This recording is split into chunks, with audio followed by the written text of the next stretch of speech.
오늘 제 강의는 우리 문화재청에서 무슨 일을 하고 있나. 뭐 제목은 그냥 우리 문화유산의 이해 그랬는데, 저도 우리 문화유산의 쪽에 대해서 제가 잘 알고 있는 부분 쪽에 대해서 말씀을 드리면 참 좋겠는데, 여러분들한테 도움이 되는 거는 우리 문화재청에서 무슨 일을 하고 있나. 그러니까 우리 문화재 정책, 우리나라의 문화재 정책이 어떤 식으로 펼쳐지고 있는가.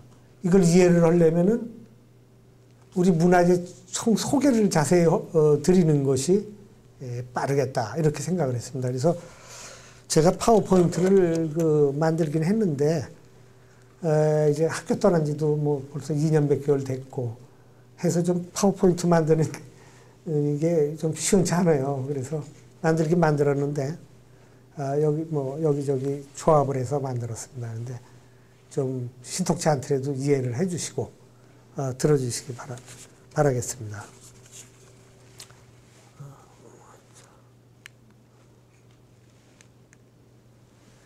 먼저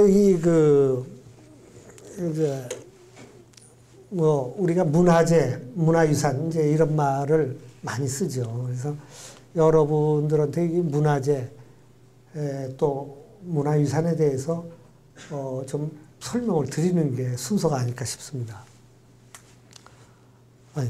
미안한데, 웃도를 벗을 수가 없구나. 그냥 하죠. 이 문화재 보호법, 우리나라 이제 문화재청이 이제 이 문화재 보호법에 의해서 이게 운영이 되고 있는데, 문화재 보호법 정의를 보면은 문화재라고 하는 것은 인위적, 자연적으로 형성된 국가적, 민족적, 세계적 유산으로서 역사적, 예술적, 학술적, 경관적 가치가 큰 다음의 것을 말한다. 이렇게 되어 있습니다. 근데 이 속에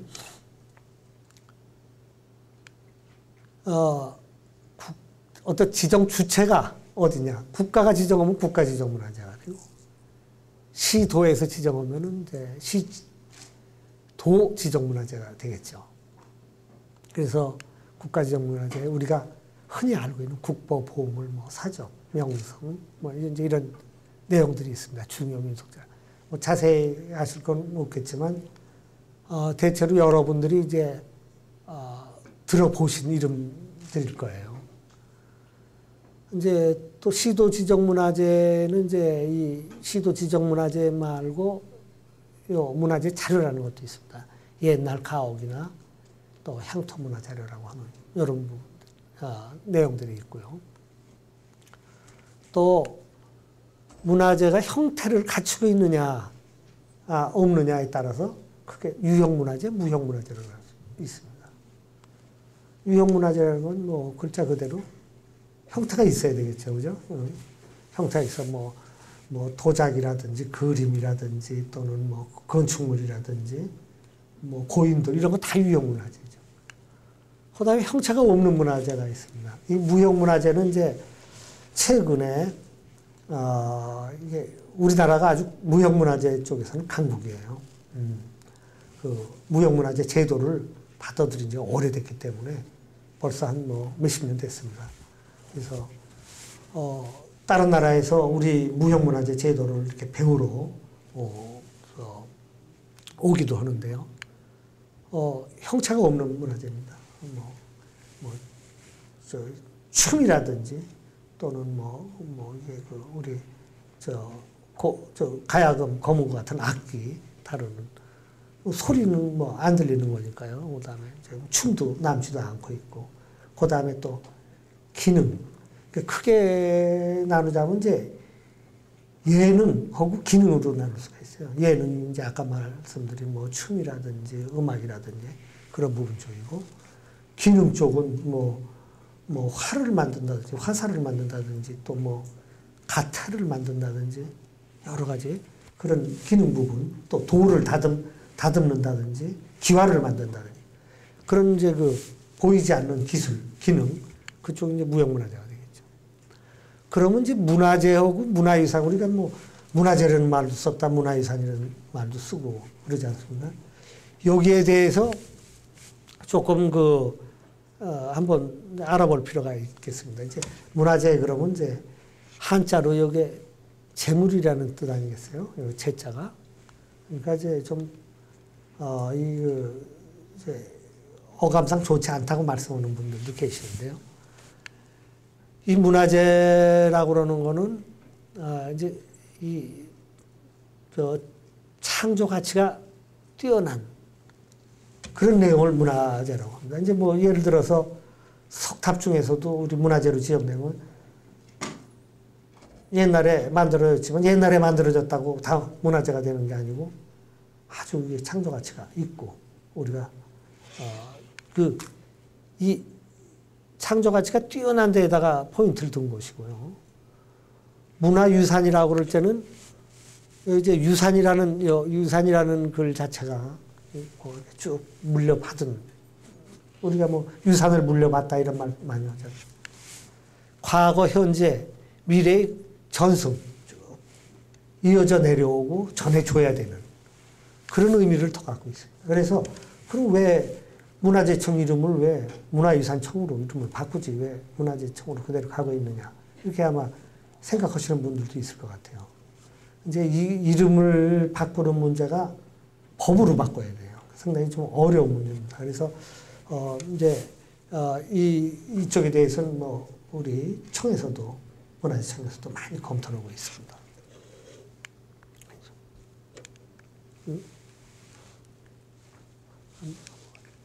잘 안 넘어가는데?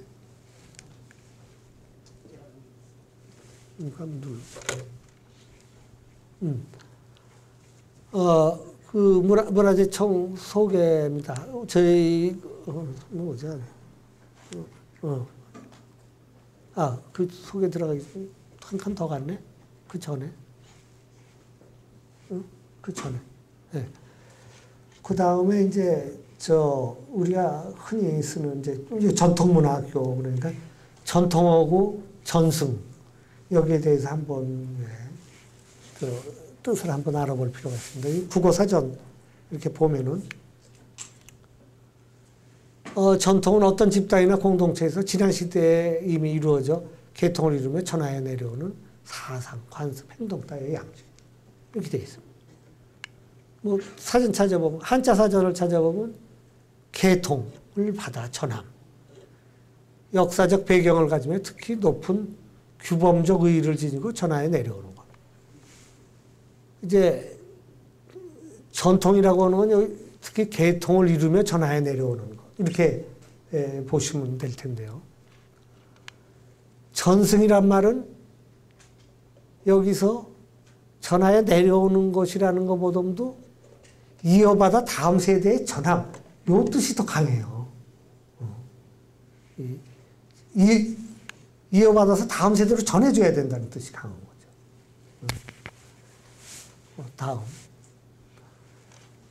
문화재청 소개를 잠깐 드리겠습니다. 이제 뭐, 문화재청 임무는, 그죠? 뭐 상식적인 건데요. 문화유산 보존. 옛날엔 문화재를 갖다가 보존하는데 제일 중점을 뒀습니다. 근데 보존만 하면, 어떻게 하겠느냐. 활용이 되지 않는 문화재는, 가치가 떨어지지 않느냐. 이래서 활용이라는 개념이 많이 도입이 되게 됐습니다. 그래, 문화재를 보존, 활용해서 민족문화를 계승하고 여기서 어떤 가치를 좀 창출해내고 또 생활에 있어서 문화적 향상을 도모해가지고 결과적으로는 국민들한테 자긍심과 희망을 주는 그런 임무를 가지고 있다. 이렇게 보면 될 것 같고요. 우리 금년도 정책 목표를 갖다 우리는 문화유산의 가치 확산, 가치를 좀 더 확산시키고 그 다음에 보존관리를 체계화하고 문화재 행정을 좀 더 고도화하자. 이런 쪽에 목표를 뒀습니다. 요거는 저희 문화재청이 61년도 문화재관리국을 문교부 산하의 문화재관리국으로부터 출발을 해서 99년도에 문화재청으로 승격을 했습니다.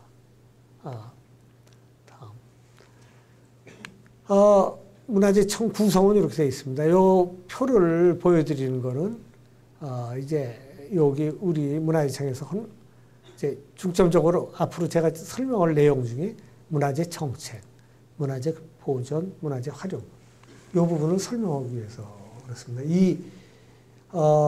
그 청이 문화재청이 우리 정책적으로 나아가야 할 방향이 이렇게 되어 있기 때문입니다. 그래서 요 기획조정관이라고 하는 요 팀은 이제 일상적으로 일어나는 뭐 여러 가지 예산이라든지 인사라든지 지원하고 도와주는 역할을 하고 있고요. 실제로 이제 정책을 피고 있는 부서가 여기 정책총괄과 발굴제도과 무형문화재과 안전기준과 이렇게 해서 국제교류과까지 있습니다. 이 부분에 대해서 설명을 드리면 아마 문화재청에서 무슨 일을 하는지를 여러분들이 이해하기가 쉬울 겁니다. 다음. 이제 요거 또 문화재청 소속기관에 우리 전통문화학교 지금 여러분들 학교가 있고 국립문화재연구소, 문화재연구소에서는 요 5개의 경주, 부여, 가야, 나주, 중원연구소가 있고요. 국립고궁박물관, 해양연구소, 그다음에 현충사, 영릉, 이런 쪽에 유적관리소고, 군관리소, 능관리소가 있습니다. 다음. 자, 그럼 이제 정책총괄과에서 무슨 일을 하느냐. 이게 이제 여러분들한테 설명을 드려야 될 것 같아요. 지금 여기에 있는 이제 이 책이 이제, 4년 전에 이제 그 문화재 정책 중장기 비전으로 5개년 계획을 만들었을 때 2011년까지 갈 수 있도록 만든 이 정책총괄과에서 만드는 책입니다. 그러니까 문화재 정책 중장기 계획, 비전 이런 걸 만드는 일을 이 정책총괄과에서 합니다. 그래서 또 여기 옆에 있는 책자도 2008년도 2월 달에 나왔는데 지방순회 문화재청 워크숍 시도 건의사항에 대한 조치계획. 그래서 시도에서 문화재에 관한 여러 가지 건의사항들에 대해서 조치계획 만들어 보는 이런 역할도 정책총괄과에서 문화재 정책을 수립하고 또 이게 이따가 설명을 드리겠지만 문화유산 국민신탁운동 단체를 지원하고 문화재위원회 구성해서 운영하고 또 시민단체 협력 지원하고 지자체 보존관리 시책을 종합하고 조정하고 또 문화재 보호기금 이것도 이따 말씀드리겠지만 이런 관련 업무들을 정책총괄과에서 합니다. 다음. 정책총괄과에서는 이 법제 선진화 기반 마련하고 문화재 보호기금 설치 그런 걸 마련하고 있습니다. 이 문화재 보호기금 법은 작년도에 처음 국회를 통과해서 이 법이 만들어졌는데요.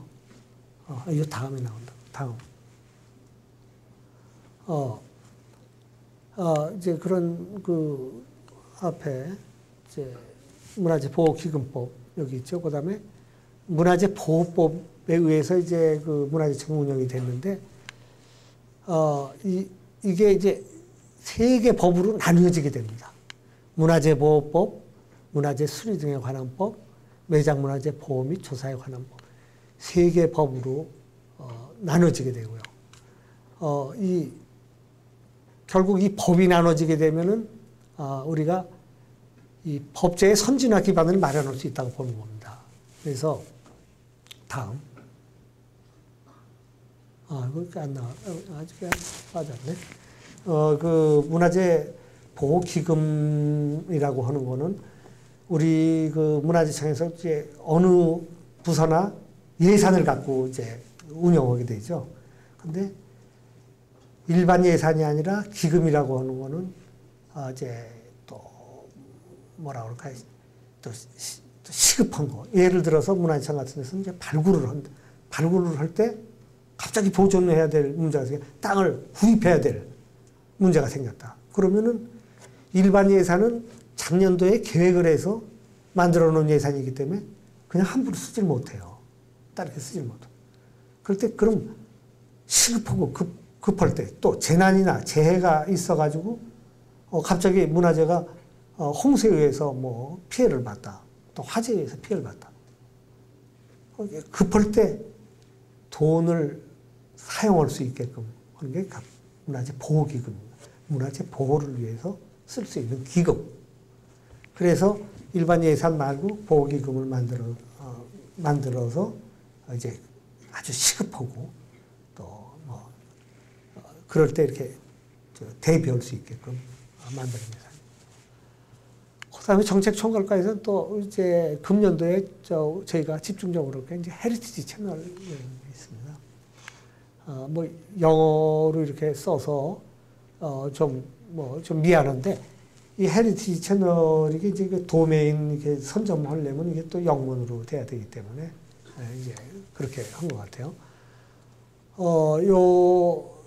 이게 이제 뭐 각종 문화유산 기록화 영상 만들어 가지고 이제 영상 아카이브 구축하고 또 문화유산의 그 가치에 대해서 정통한 해석을 붙이고 또 그런 걸 합쳐서 아주 창의적인 영상, 아주 정말 이해가 쉽게 되는 그런 영상을 만들어서 제공을 합니다. 1단계로 인터넷 방송부터 해서 뭐 유튜브나 뭐 이런 곰TV 이런 쪽으로 해서 제공을 하고 더 나아가서 KTX나 국제선 항공기 같은데 이동방송에도 제공을 하고 그 다음에 이제 더 나아가서는 그 다음 단계에서는 케이블 채널이나 IPTV 같은 유선 방송에 제공을 하려고 합니다. 그런 결국은 국가 브랜드 품격을 높이고 역사 활성화에 도움이 될 것이다. 이렇게 보고 있습니다. 다음. 그 다음에 무형문화재과의 선언입니다. 무형문화재 아까 잠깐 말씀드렸죠. 뭐 연극, 음악, 무형, 보이지 않는 문화적 소산인데요. 여기 이렇게 이제 뭐 이은관 선생처럼 창하시는 분, 또 여기 금박장 하시는 분, 또 그다음에 여기 우리 종묘 대제 그 이런 재래 보이지 않는 재래 이게 다 무형 유산이겠죠. 다음. 또 이제 무형문화재과에서는 무형문화재 전승 활성화 및 제도 개선 쪽입니다. 무형문화재 전승 활동을 지원해서 그 무형유산을 갖고 있는 개인이 갖고 있으면 보유자고 이제 또 보유 단체가 있고 그런데 보유자, 전수조교 등한테 이렇게 활동을 지원하고 있고요. 또 무형문화재 조사 지정 기준을 마련하고 또 디지털 기록하고 또 전국에 112군데의 전수교육관을 만들었습니다요. 여기에 운영 활성화 방안도 마련하고 또 최근에는 전주에 아시아 태평양 무형유산 전당을 건립을 합니다. 그래서 이제는 아시아 태평양 우리의 우수한 무형문화유산을 이제 무형문화유산의 제도 이런 것도 보급을 하고 이런 관리 방안에 대해서 서로 협력하고 또 우리 노하우 전수해주고 외국하고의 우리의 그 다양한 이해, 외국 문화에 대한 무형문화에 대한 다양한 이해를 갖기 위해서 전당을 마련했습니다. 다음에 발굴제도과 일입니다. 뭐 요거는 지금 옛날 주암댐에서 발굴한 집자리들 현장이고요. 요거는 이제 수중 발굴 조사하는 내용입니다. 이 발굴제도과에서는 이런 육상조사, 수중조사, 문화재에 대한 육상조사, 수중조사. 그 다음에 사업계획 단계에 지표조사를 의무화하게 하는 일도 발굴제도과에서 하고 있고요. 또 발굴조사에 대한 허가도 발굴제도과에서 내리고 있습니다. 매장문화재 발견 신고 보상금 지급하는 일도 제도과 일이고 개발사업과 관련은 부처 간 협의, 문화재 분포 정보 구축하는 일도 제도과 일이고요. 훼손 예방하는 것도 제도과 일, 문화재 조사 제도를 개선하는 일도 이 발굴제도과에서. 물론 매장문화재 여기 지금 그림에 보이는 게 GIS 구축하고 있는 건데요. 이 정보를 공유를 해가지고 사회적 비용을 감축하려고 합니다. 이게 이제 뭐 여러분들은 이제 언론 보도를 통해서 많이 보시겠지만 발굴 조사를 하면서 이제 갈등을 많이 빚어온 개발하는 분들하고 또 이 문화재 조사하는 분들하고 갈등을 많이 빚는데 이제 어떻게 하면 그 사회적 비용을 감축을 시키느냐. 이제 이런 쪽도 이쪽에서 문화재청에서 애를 쓰고 있고요. 매장문화재 고객지원센터를 만들어서 불편한 거, 이게 사업을 시행하는 사람들 또는 발굴 조사하는 사람들의 이제 의견을 다 들어가지고 조정해 줄 수 있는 그런 역할을 하게 됩니다. 또 소규모 발굴에 대한 비용을 국가가 지원을 하는데 이런 부분을 확대하는 것도 발굴제도과입니다. 다음. 특히 이제 발굴제도과에서 하고 있는 중에 국책사업 문화재조사 지원하고 있습니다. 최근에 여러분들 뭐 잘 아시겠지만 4대강 살리기 사업을 하고 있는데요. 여기에서 이제 뭐 문화재가 나오냐 안 나오냐 뭐 여러 군데서 얘기도 있고 그래서 문화청에서 이 발굴 조사하는 쪽을 갖다가 이렇게 그 발굴 법인들을 이렇게 이 사업하는 분들한테 이제 알려주고 또 이렇게 연결해주고 있는데요. 문화재를 보존하기 위해서 우리는 유구라고 그러고는 이제 유적지에서 이렇게 이제 뭐라 그럴까요? 이제 분멸한 유적 구조를 가진 그런 내용들이 나왔을 때 이런 게 이제 집중 출토되는 지역은 우리가 녹지공원으로 만들기로 했습니다. 그래서 애초에 사업 계획에 반영을 해서 거길 보존하게끔 조치를 취하고 있습니다. 그래서 이제 발굴조사 인력 확보를 해서 필요한 부분 쪽에 저희가 투입이 될 수 있도록 하고 그 다음에 이제 여러 군데서 이게 뭐 문화재 조사가 잘 되고 있느냐 안 되고 있느냐 얘기를 하기 때문에 조사 현장을 공개하고 있습니다. 팜투어도 이렇게 이제 뭐 기자들이라든지 이런 분들 초청에다가 실제로 이렇게 조사를 제대로 하고 보존할 거는 보존 조치를 취하고 있다. 이런 이야기를 하고 있죠. 다음. 안전기준과 여러분들 잘 아시지만 2008년도에 이제 숭례문 화재가 났죠. 불 끄는데 진압이 잘 안 되고 여러 가지 문제가 있었습니다. 그래서 이 안전기준과에서는 여러 가지 재재난 관련 업무를 총괄하고 있고요. 뭐 방제 기준을 만든다든지 방제 설비, 경비 인력 확충하는 문제, 또 그다음에 이제 안전 관리 쪽이니까 문화재 도난에 대한 전담 수사팀도 운영을 하고 있고 도난문화재에 대한 도록 발간, 의식 함양하는 이런 홍보 활동 이런 것들을 전부 하고 있습니다. 예. 뭐 세부적인 걸로는 그런 방화관리자 선임도 하고 문화재별 화재 위험 등급 분류도 하고 이런 방제 설비, 이런 감시 카메라라든지 또 뭐 여러 가지 안전에 관한 업무를 총괄하고 있습니다. 다음. 그때 숭례문 화재 날짜에 이제 방화범이 이렇게 와가지고 2층으로 올라가서 여기 이제 불을 지르고 지르게 됐습니다. 그때 지붕 구조를 소방관들이 제대로 알지 못했기 때문에 제대로 불을 끄지를 못했어요. 여기 고가 사다리를 동원했지만 이 지붕에다가 물을 뿌려봤자 아무 소용이 없었어요. 그래서 이 지붕 속의 구조를 알았더라면 그 당시에 여기에 구멍을 내서 그쪽에다가 물을 뿌렸으면 금방 제압을 할 수 있었다. 이렇게 보고 있습니다. 지금은 소방서에서 고가 사다리차에 여기 지붕을 뚫는 석회로 이게 회다짐한 그 부분을 뚫을 수 있는 도구도 갖추고 있습니다. 다음. 이건 일본의 방제 설비인데요. 우리도 이게 지금 이와 똑같은 거를 시범적으로 몇 군데 지금 설치했습니다. 여기 방수총.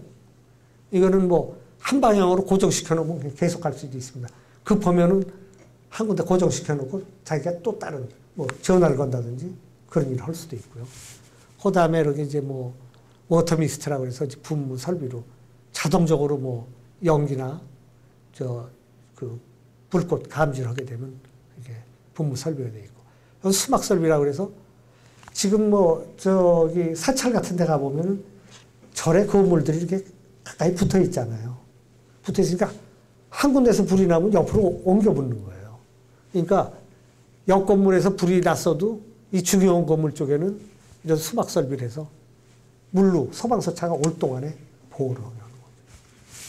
다음. 그다음에 정책국에 고도 보존팀이 있습니다.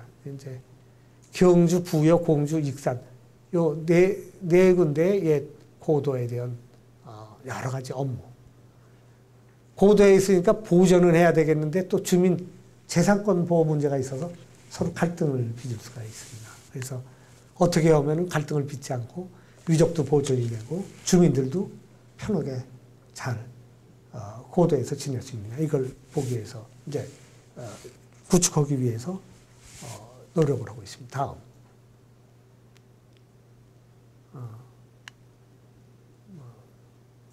다음. 이 고도보존법은 그동안에 이제, 이거 뭐 문화재 보호구역이다, 역사환경미관지구다, 뭐 여러 가지 이런 또 뭐 특별보존지구다, 역사문화환경지구다 해서 중복으로 규제를 당하고 있어요. 뭣도 하지 마라, 뭣도 하면 안 된다. 계속.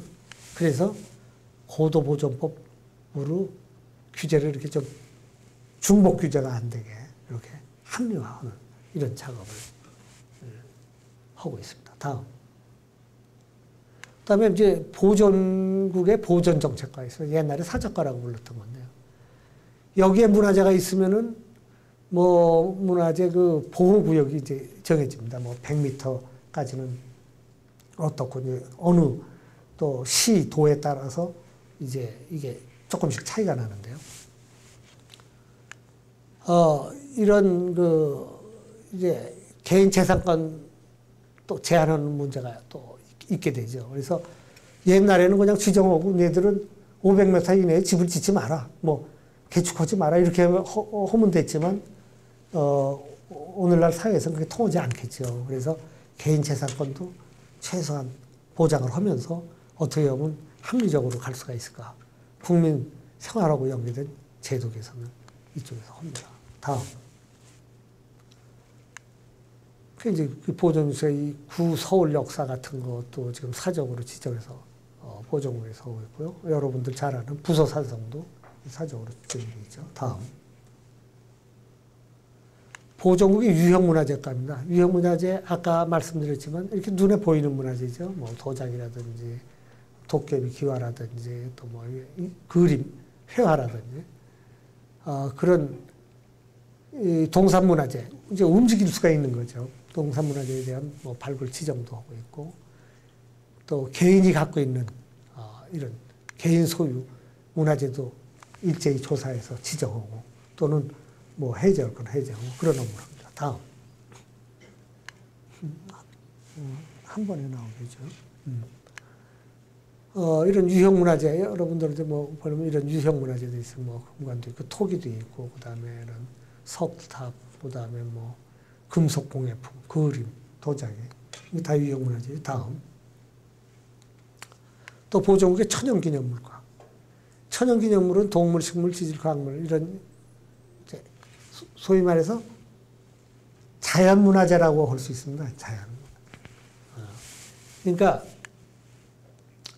자연문화재 그러면 이제 환경부에서 얘기하는 뭐 여러 가지 뭐 또 다른 뭐 멸종위기 보호해야 되는 뭐 여러 가지 물고기도 있고 뭐 중복되는 게 있을 거란 말이죠.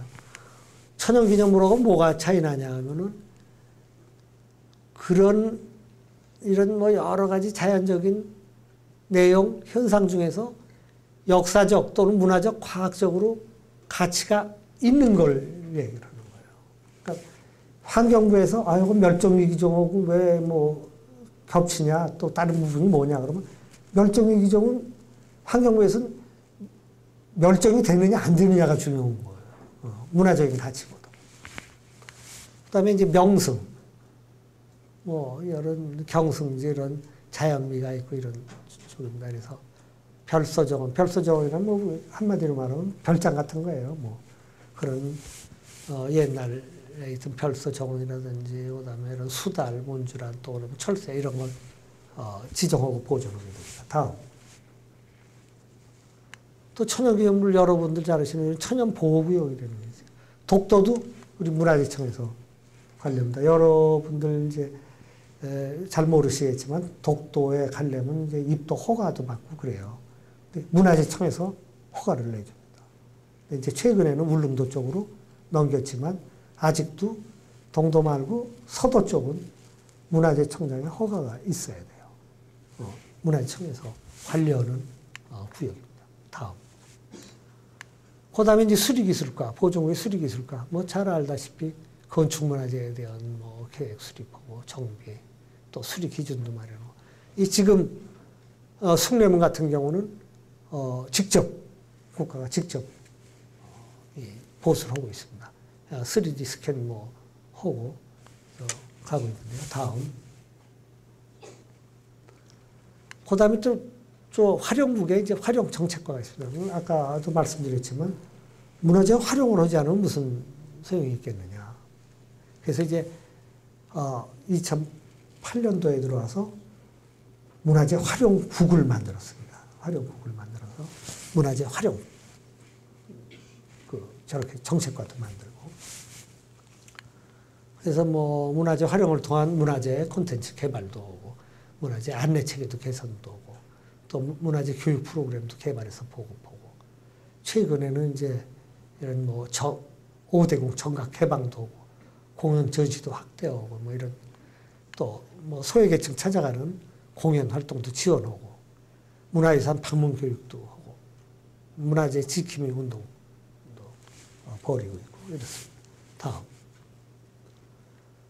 또 국립문화재과가 있습니다. 활용국에. 그래서 특히 5대궁하고 이제 그 전국에 이제 40개 능이 있는데 40개 능에서 저 강원도 영월에 있는 장릉 하나를 빼놓고는 다 우리 국가가 관리를 합니다. 문화재청에서 관리를 합니다. 다음. 그 다음에 활용국에 이제 국제교류과가 있어요. 이제 여러분들 뭐 얘기 많이 들으셨겠지만 세계유산 등재 확대하는 것도 이 국제교류과에서. 뭐 금년도에는 이제 문화유산으로 한국의 역사마을, 안동 하회마을하고 경주 양동마을을 합쳐서 이제 등재를 신청을 했습니다. 금년도 7월 이제 얼마 안 남았어요. 7월 달에 결정이 되는데 아직은 이제 뭐 등재가 될지 안 될지 자신은 없습니다. 반반 정도인데 지금 등재가 되도록 최대한 노력을 하고 있고요.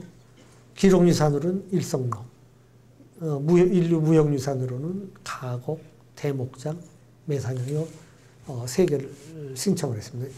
이 부분에 대해서는 뭐 거의 문제 없이 되는 겁니다. 그런데 문화유산은 세계유산위원회에서 결정을 하기 때문에 조금 지금 이제 좀 여러 가지 결정 내리는 것에 대해서 저희가 신경을 쓰고 있습니다. 다음. 그래서 국제교류과에서는 국제교류 협력화가 당연하겠죠. 국제기구 역할도 수행하고 무형유산 등재 우리가 심사국을 맡고 있습니다. 이게 유네스코 쪽에서 이 일을 등재 심사국으로 일을 하고 있고 그다음에 이 RCP라고 해서 문화재 반환 촉진 정부간위원회 위원국으로 있고요. 그다음에 대지역 무형문화유산 센터가 설립 승인을 받았습니다. 유네스코 카테고리 2급이라고 그러는데 요 얘기는 무슨 얘기냐면 유네스코라는 이름을 이제 사용을 할 수가 있어요. 후원기관으로서. 요 사진은 그 작년도에 세계유산 조정 때 스페인 세비야의 그 회의장 모습입니다. 다음. 그때 이제 우리 그 조선왕릉이 이제 여기 의장님이 여기 있습니다만 여기 안건으로 올라가서 도면 보이면서 이제 설명을 해서 여기서 이제 등재를 결정하게 됩니다. 등재 결정을 여기 각국의 사람들이 이렇게 다 아주 넓은 곳이라 사진을 한꺼번에 못 찍었겠지만 아주 굉장히 큰 데서 저런 국제회의에 참석하게 되고요. 다음 또 이제 여러분들 많이 아시는 국외 소재 문화재 환수 또 남북 문화재 교류 협력 이런 것도 국제 교류과에서 담당하게 됩니다. 다음 또 화령국에 이제 근대문화재과라고 있습니다. 근대문화재과에는 근대사의 기념이 될 만하고 상징적인 가치를 가진 또 한 시대의 조형의 모범이 될 만한 뭐 건설 기술 기능 중에서 뛰어나고 또 의장이나 재료가 아주 희소한 가치를 가진 거. 건축사 이해의 중요한 가치를 가진 거. 예를 들어서 이제 이런 뭐 철교, 오래된 철교라든지 등대, 그 다음에 여러분들은 기억을 못 하실지 모르겠지만 우리 어릴 때는 전부 이런 우체통을 썼죠. 우체통, 바다의 염전, 골목, 돌담길 이런 것도 훌륭한 근대문화재입니다. 다음 그 등록문화재 이게 저기를 보면은 이제 뭐 이제 보존 활용을 위한 조치가 요 근대문화재에서는 활용이라는 말이 들어가요. 단순한 보존이 아니라 근대문화재는 활용을 할 수가 있게 돼 있습니다. 그래서 전번에 여러분도 언론 보도에서 작년인가요? 이제 시청하고 문화유청하고 좀 마찰이 있었는데 이 외벽은 그대로 보존을 하고 이 뒷부분 속은 헐어서 건물을 짓게끔 그러니까 보존을 하되 일부 리모델링하면서 내부는 활용할 수 있도록 하는 게 이 등록문화재 제도입니다. 또 이런 오래된 근대기의 개화기의 이런 책자 같은 유형문화재도 등록을 할 수 있게 되어 있습니다. 다음 뭐 제도는 2001년도부터 도입을 했는데요. 다음 우리 문화재 현황을 보면 총 지정문화재가 10,000건이 좀 넘습니다. 그 중에서 국가가 가지고 있는 게 3,000건이 좀 3,700건 정도 되네요. 그다음에 시도계 한 7,000건 정도 됩니다. 관련 법으로는 문화재보호법, 아까 얘기한 그 고도 보존에 관한 특별법, 그 다음에 문화유산 및 자연환경 자산에 관한 국민신탁법. 우리가 그 여러분들 내셔널 트러스트라는 말 많이 들어보셨을 거예요. 국민신탁이라고 그러는데 문화유산 국민신탁.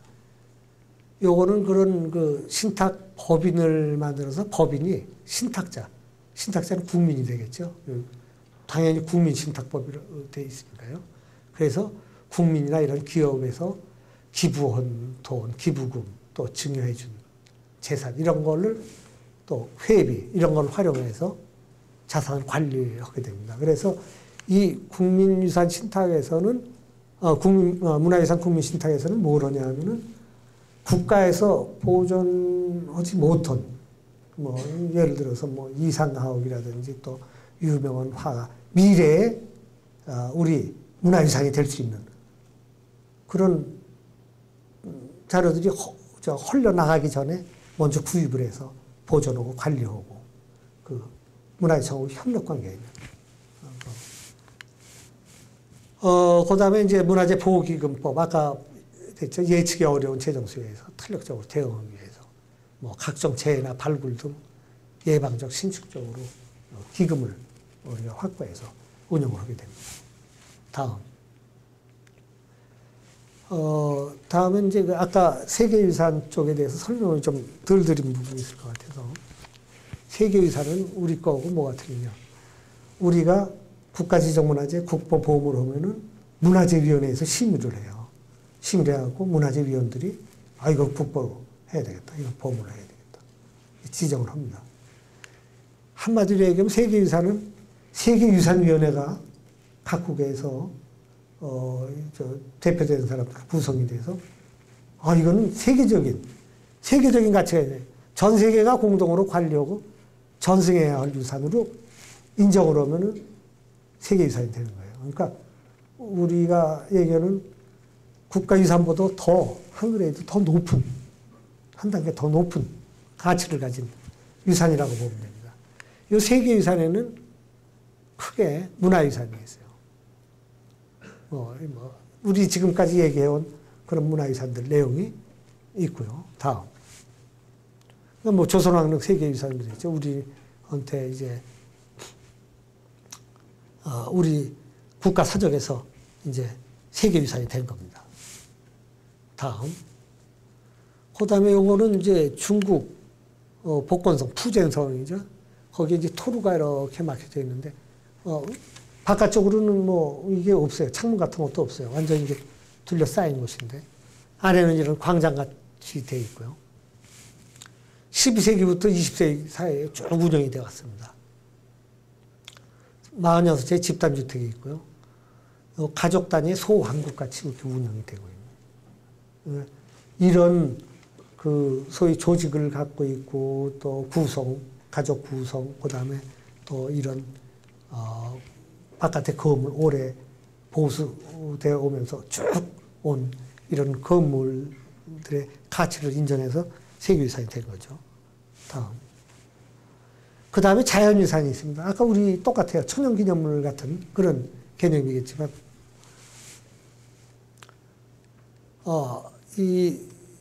이제 여기 보면은 생물학적 생성물로 있는데 자연의 특징물. 아주 탁월하고 보편적인, 앞에 얘기 있었습니다. 오유비라는 탁월하고 보편적인 그 가치를 가진 것들을 이제 자연유산에서 이렇게 택한 게 있습니다. 또 복합유산이라고 해서 문화유산하고 자연유산을 함께 지닌 유산. 이건 복합유산으로 구분도 합니다. 그 다음에 이제 우리가 흔히 세계유산 할 적에 세계 무형문화유산이다, 세계 기록유산이다 하는데, 실질적으로는 그게 세계유산에서 지정하는 거는 그 세계유산, 문화유산하고 자연유산하고 이 복합유산만 세계유산위원회에서 세계유산으로 지정합니다. 이 무형문화유산에 대해서는 각 나라의 문화의 다양성하고 창의성을 존중해서 일정한 수량만 등록을 하면은 등재하게끔 바뀌었습니다. 제도가. 그렇고요. 그 다음에 세계 기록유산도 이제 일정한 수량을 등재를 하는데 세계유산위원회에서 정하는 것은 아닙니다. 다음. 우리 제주 화산섬하고 용암동굴이 세계 자연유산으로 등재가 됐습니다. 뛰어난 경관, 또 이런 탁월한 가치, 이런 거가 인정을 받은 거죠. 그 관광객도 배 이상 늘고, 이 세계유산 지정된 효과를 보고 있습니다. 다음. 요거는 카나다에 있는 나하니 국립공원인데요. 이것도 자연유산입니다. 한번 비교해 보겠습니다. 요거는 이제 북미 대륙에서 아주 이 하천이 장엄하고 협곡이 아주 깊고 거대한 폭포들이 있고 석회암 동굴, 또 여우, 회색곰, 술록 이런 것들이 있어서 그 뛰어난 자연 경관, 또 그 가치 때문에 자연유산으로 지정이 됐습니다. 다음. 이건 복합유산을 설명하기 위해서 그랬는데, 이건 그리스에 있는 아토스 산입니다. 복합유산으로 지정됐는데요. 비잔틴 시대부터 자치적 법령을 누리고 있습니다. 그 다음에 1054년 이후에는 그리스 정교회의 아주 중심주의 역할을 하고 있습니다. 여기서는 여성과 아이들은 출입 금지가 되고 있고, 신성한 산, 또 수도원이 아주 많습니다. 현재도 1,400명 정도가 여기 기거하고 있다고 합니다. 이런 뛰어난 자연 경관, 그리고 오래 지속되어 내려온 건물, 또 그 속에서 이루어지는 여러 가지 그 종교 활동, 이런 가치를 인정을 받았습니다. 그래서 복합유산으로 지정이 됩니다. 다음. 그래서 제가 말씀드리고 싶은 것 중에 하나가 이제 개발, 보존, 활용. 이 부분입니다. 우리가 이제 의미도 잘 써야 되겠지만, 보존이라고 하는 건 잘 간수해서 존속하게 하는 보존. 보존이란 말 많이 쓰죠. 우리나라 보존하세요. 보존. 온전하게 잘 지키거나 지니자 하는 그런 게 보존. 또 보호, 문화재 보호법처럼 보호 얘기만 했어요. 위험이나 파괴, 곤란 등이 미치지 않도록 잘 보살피는 게 보호. 그래서 사실은 요걸 뜻을 잘 맞게 써야 되는데, 이제 우리가 흔히 보존이라는 용어를 많이 쓰게 되는데요. 개발 보존 문제는 항상 옛날부터 문제가 되어 왔어요. 어떤 가치가 더 중요한가가 중요하겠죠. 훼손하고 파괴. 이런 거 대부분 인위적으로 이렇게 되면 인식 부족에서 오는 경우가 많습니다. 또 관리가 부실하게 돼요. 이 개발하고 보존은 항상 상반된 입장에 서 있었어요. 그렇다면 가치가 더 중요한 것에 우선을 둬야 하지 않겠습니까? 예를 들어서 국방 문제가 가장 중요한데, 예를 들어서 당장 적하고 대치가 되어 있는 상황에서 무엇보다도 중요한 가치가 뭐냐? 그렇게 될 때는 아마 국방이다. 또 민생, 또 미래 상황을 놓고 봤을 때 이거는 꼭 지켜야 된다. 가치를 어디 둬야 하느냐가 굉장히 중요한 거죠. 그런데 이 우선을 이런 데에 따라서 우선을 둬야 되는데, 어디에 우선을 두는가에 이 부당한 문화유산 파괴가 있어서는 안 된다 하는 게 우리가 인식해야 될 것 같고요. 개발하고 보존의 조화로운 접근이 아주 이상적이다. 오늘날처럼 여러 가지 있는데 100% 보존만 있을 수는 없지 않겠습니까? 그러니까 여러 가지 개발도 할 수 있고 여러 가지 건물도 질 수 있고 리모델링도 할 수 있고 하는데, 이거를 무조건 보존한다 하고 있을 수는 없겠죠. 그렇다면은 어떤 식으로 보존을 해야 되느냐? 여기 보존해야 될 가치가 아주 충분하고 보존하고, 그리고 또 학술 자료로 나뉘고, 또 이 생활 환경으로 이해해서 보존해야 될 거는 생활 환경으로 이해해서 보존을 하고, 문화재에 대한 접촉 기회를 일반인들한테 많이 드리고, 또 문화재 사랑하는 풍토를 계몽하고, 이런 걸 해야 될 거라고 생각하고, 무엇보다도 문화재를 활용하는, 이 활용 쪽에다가 우리가 많은 이제 정책적인 무게를 두어서 문화유산이 산업적으로 접목도 시키고, 문화상품도 개발하고, 콘텐츠도 개발하고, 관광자원으로도 활용하고, 패션도 자리, 음악회, 또 도시를 재생하는 중심 요소로도 활용을 하고 하는 이런 정책을 펴나가야 되겠다는 생각을 합니다. 다음. 이 보존하고 개발 얘기 나올 때 제일 먼저 등장하는 게 이 이집트의 아부신벨 신전입니다. 이집트 제19왕조 람세스 2세 대신전, 소신전으로 되어 있는데요. 이게 나셀이라고 이집트 옛날 대통령이 아스한텐 건설할 때 이 신전이 물에 잠기는데 상관없다. 나는 우리 국민이 먹고 사는 게 더 중요하다. 이래가지고 그냥 결정을 해버렸어요. 댐 건설을. 그때 이제 유네스코가 개입을 해가지고 유네스코 노력으로 이거를 전부 띄워서 위쪽으로 옮겼어요. 수몰 되지 않는 쪽으로. 그 당시에 엄청난 돈을 아마 6천만 불이면 지금 6억 불 넘는 돈입니다. 1963년도입니다. 그래서 문화재를 그나마 좀 지켜냈다. 그런 얘기입니다. 다음.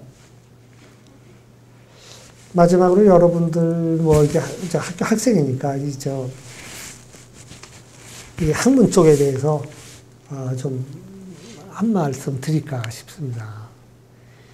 이 학문 지식을 체계적으로 배워서 익히는 게 학문이잖아요. 그죠? 체계적으로 배워서 익힙니다. 아까 우리 뭐 전통 쪽도 마찬가지지만 앞에서 이루어낸 일들을 학문을 통해서 배우면서 간접 경험을 허물어 해서 자기 지식을 넓혀나가는 거예요. 벚꽃창신, 뭐 옹고지신, 뭐 이거 비유사한 뭐 말이 많습니다만 옛것에서 새로운 것을 옛것을 바탕으로 해서 새 것을 창조해내는 거잖아요. 또 새 것을 창조해낼 때도 옛것에 대한 생각을 바탕을 두고 생각을 해봐야 된다는 게 벚꽃창신인데요. 뭐 배움의 즐거움. 이 학문 오는 사람은 탐구할 주제에 대해서 결핍을 느끼지 않아요. 새로운 세계에 대한 여러 가지 의욕, 탐구할 의욕을 가지고 있고, 우리가 흔히 알파벳하고 인쇄술이 인류가 발명한 것 중에서 제일 가는 가치로 이야기하는데요. 결국 이게 사유 형성하고 이게 또 발전하는데 큰 역할을 한 거죠. 알파벳하고 인쇄술이 있었기 때문에 전달, 교육, 전승이 이루어집니다. 이렇게 이루어지는 거죠. 또 교과서뿐만 아니라 다른 것에서 많이 배웁니다. 우리 가정교육, 사회교육 얘기하죠. 지금 뭐 가정교육이나 예절, 뭐 도덕 이런 게 많이 상실됐다고 그러는데 이런 부분을 배우고 느낄 수 있어야 됩니다. 또 인간의 정신과 경험에 대한 간접 학습이 되는 거고요.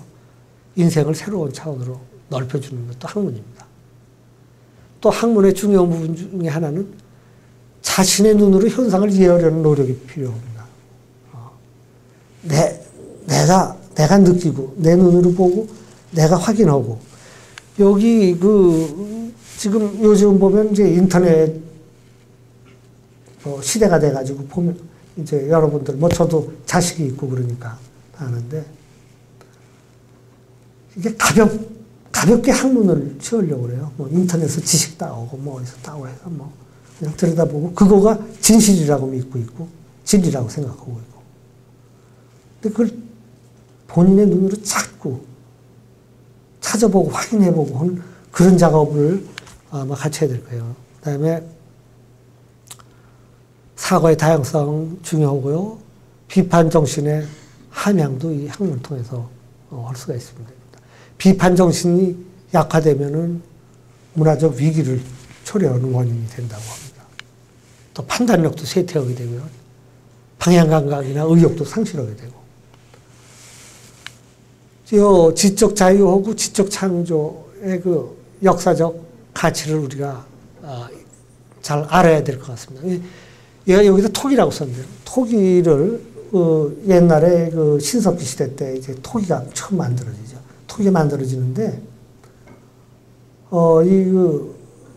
신석기 시대 때 토기 만들어지는 거 보고 이제 뭐 물론 토기뿐만은 아니지만 일반적으로 신석기 혁명 이렇게 부릅니다. 토기가 왜 중요하냐? 여러분들 이렇게 토기 여기 도예가도 있고 그렇죠, 그죠? 흙 빚어서 만드는데 흙이 어떤 물질이에요? 아주 플라스틱한 물질이에요. 막 마음대로 빚을 수가 있어요. 형체를. 토기를 빚으면서 형태를 네모나게도 만들 수 있고 둥글게도 만들 수 있고 바닥을 평평하게 만들 수도 있고 뾰족하게 만들 수도 있는. 근데 불에다 구우면 어떻게 됩니까? 형체가 다시는 변화가 안 되죠. 딱 굳어가지고 그 형태를 유지하는 거예요. 이 토기를 빚을 때 인간이 사고가 아주 폭이 넓어지고 사고의 폭이 넓어지고 깊어지는 거예요. 뭐 그냥 내 자유스러운 생각 이거 갖고 뭘든지 만들 수 있는 거예요. 크기도 제한도 안 받고 형태도 제한받지 않고 그러므로 해서 이게 우리 이 토기가 결국은 인류 발전하는데 굉장히 큰 역할을 했다 하는 이게 지적 자유, 지적 창조 연결이 되는 거겠죠. 그리고 젊은 분들이니까 지적 중심을 서야 되고 윤리의식 상실에서 벗어나야 됩니다. 과거에 이제 우리가 이렇게 뭐 학교 나와가지고 단순하게 뭐 취직이나 하려고 그러고 뭐 그냥 먹고 사는데 방편으로 간다고 하면은 저 학문을 배우는 그 의미가 굉장히 상실된다 이렇게 보고 있습니다. 특히 전통문화학교 학생들은 저는 이 윤리의식을 가져야 된다고 봅니다. 가끔 지금 현실 사회에 이렇게 가보면은 뭐 집을 짓는다든지 뭐 수리를 한다든지 뭐 또는 뭐 여러 가지 뭐 조사를 한다든지 뭐 만들어낸다든지 할 때 윤리의식 없이 그냥 가면은 뭐 이런 말씀을 내가 드리면 안 되지만 기술자 자격증 같은 거 따서 그걸 빌려주면 되겠어요. 기술자 자격증이라는 건 그 자격증을 통해서 어떤 제대로 될 수 있는 기술적으로 감독할 수 있는 능력도 갖추고 제대로 하기 위해서는 이게 뭐 자격증을 대여해 준다 이런 일이 있어서는 안 되겠다. 제일 중요한 게 이런 윤리의식의 상실에서 벗어나야 된다는 그런 말씀을 드리고 싶고요. 마지막으로 사람다운 체모와 위신을 가져야 된다.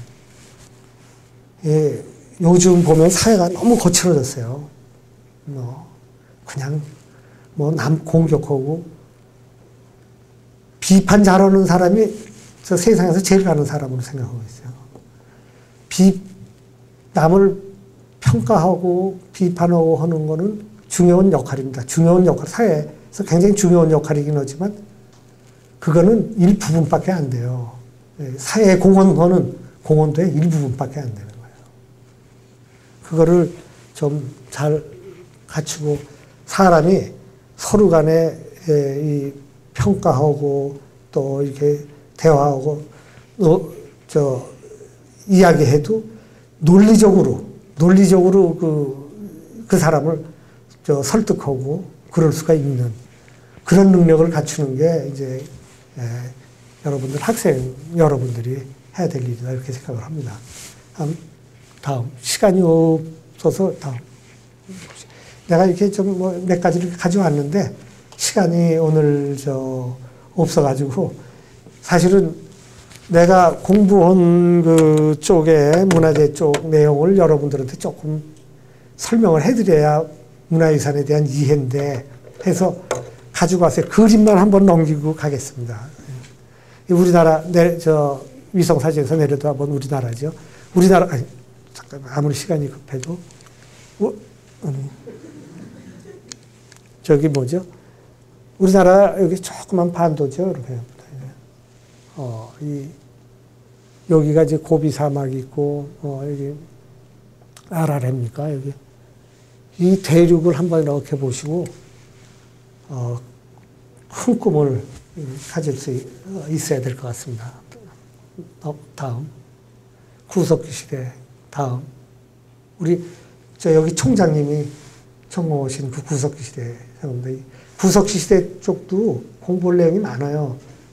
보면은 왜 이런 돌도끼 같은 데서 나중에 이렇게 좀 가나다란 세석기 같은 거로 바뀌어가나.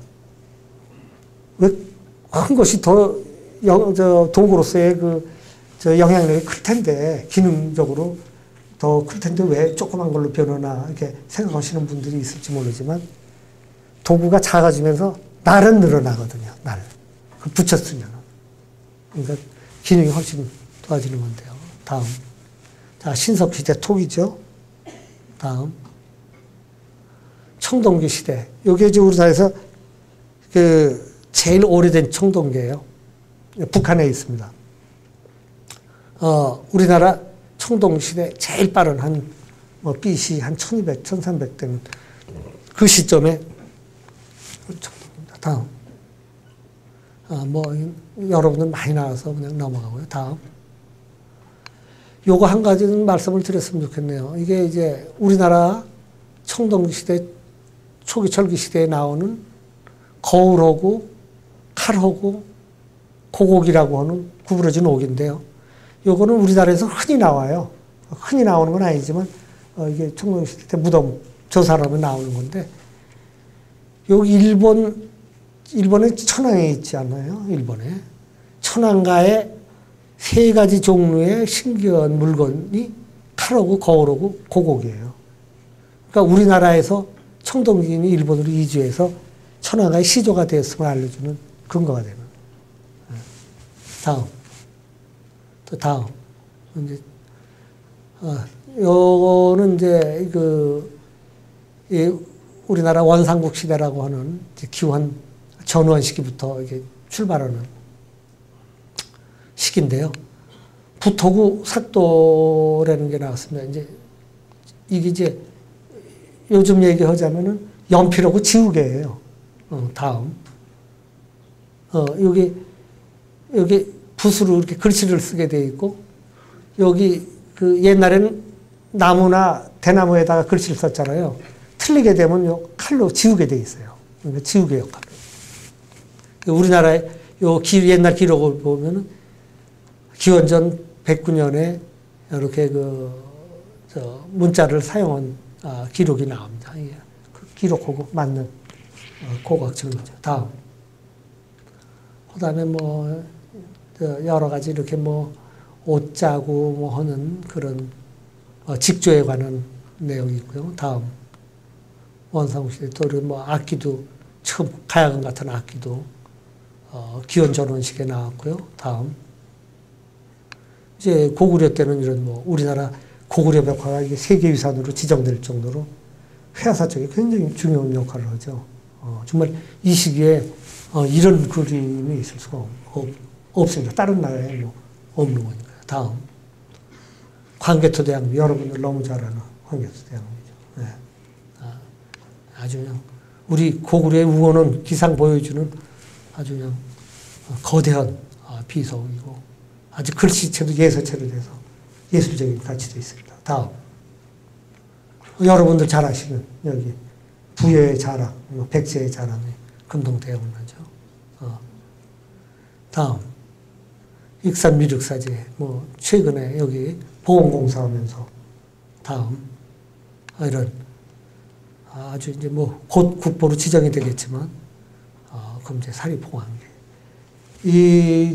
역사 기록, 역사 기록 아니겠습니까?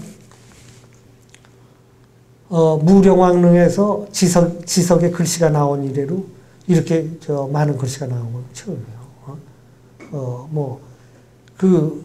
역사 기록에서 잘못 기록된 부분, 이게 사실은 삼국사기 기록보다 더 중요한 기록이죠. 삼국사기 기록보다 오래됐으니까. 삼국사기는 고려 때 기록한 거 아니겠어요? 다음. 그 다음에 가야의 갑옷. 다음. 이런 갑옷을 만드는 갑옷을 여기다 철판을 대고 두들겨서 이 갑옷을 만들었죠. 다음. 또 유명한 신라의 관, 이게 서봉천 금관인데 여기 새들 있죠. 다음. 또 황남대청에 있는 이런 황금 허리띠. 다음. 이런 게 이제 결국 시베리아 이런 또 몽골 또 만주 이런 쪽에 샤만들 관하고 그대로 연결이 되고 있고요. 다음.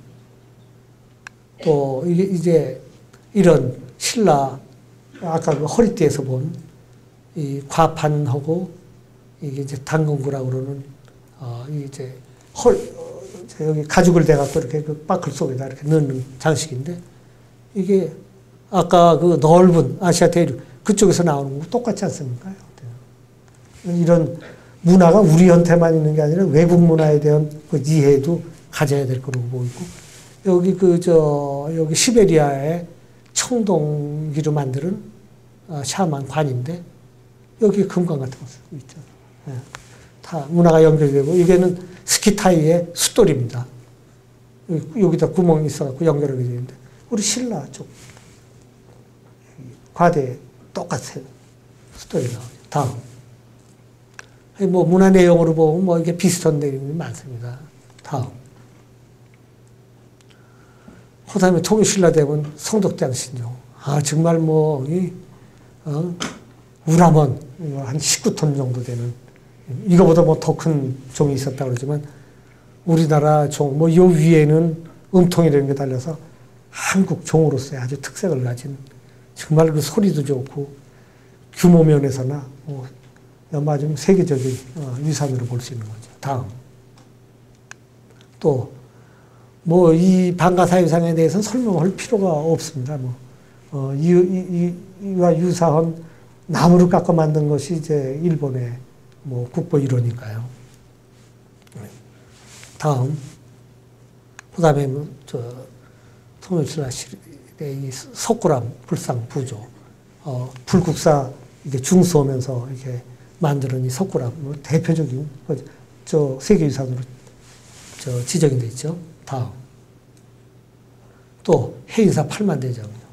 유명한 팔만대장. 이것도 세계유산으로 등재가 됐습니다. 다음. 또 뭐, 말할 것도 없는, 우리 고려 청자. 다음.